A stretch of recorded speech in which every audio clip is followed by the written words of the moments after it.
In this lesson we're going to talk about the blues. And let me give you a simple explanation about the blues form. As you know from the previous lesson, the blues consists of 12 bars. And if we divide that into 3, we get 3 parts of 4 bars each. And these 3 parts are in fact 3 sentences, very common to the blues. The first sentence is the statement, like, "My girl left me this morning," something like that. The second sentence is the same as the first. "My girl left me this morning," but this is going to be with a bit more emphasis. The third sentence would be the conclusion. "She left me because I came home drunk last night." This is basically how the blues is built up. Statement, emphasis of that statement, and the conclusion. Well, that being said, let's start. We're going to start off with major and minor. And for those who don't exactly know what major and minor are, you need to know what intervals are. Well, an interval is the distance between 2 notes. In the C scale, we start with the prime, the perfect unison, from C to C, the same note. Then we have the second, from C to D. Then we get the third, from C to E. Third is 3 steps. Third, 4 steps.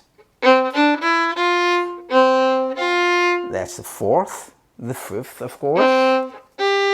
The sixth. The seventh. 1, 2, 3, 4, 5, 6, 7. C to B. And we end with the octave, the eighth. 1, 2, 3, 4, 5, 6, 7, 8. The octave from C to C, an octave higher. When we play the C scale, we skip all the black keys. Let me show you.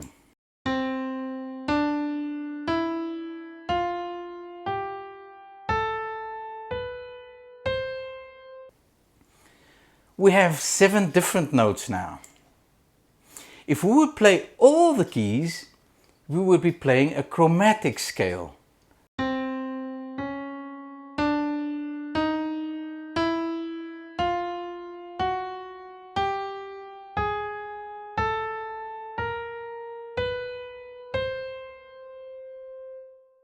Now we have 12 different notes.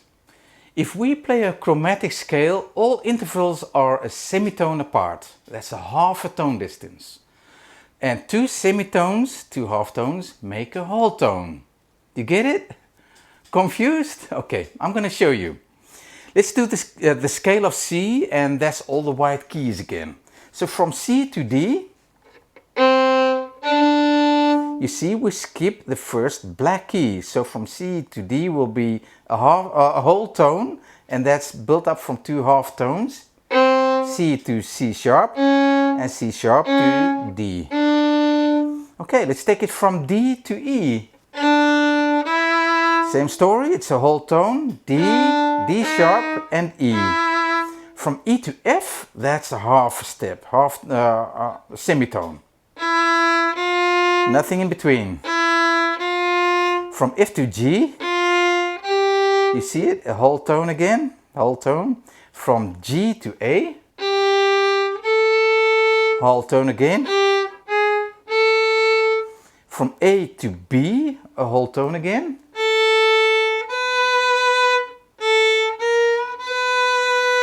And from B to C, finally, it's a half tone. Nothing in between, or a semitone, half tone, semitone. Okay, now we get to the major and the minor, and this is determined only by the third. If the interval, a third, is 3 semitones, so a whole and a half tone, we have a minor. If it's 4 semitones, we have a major. So, minor and major,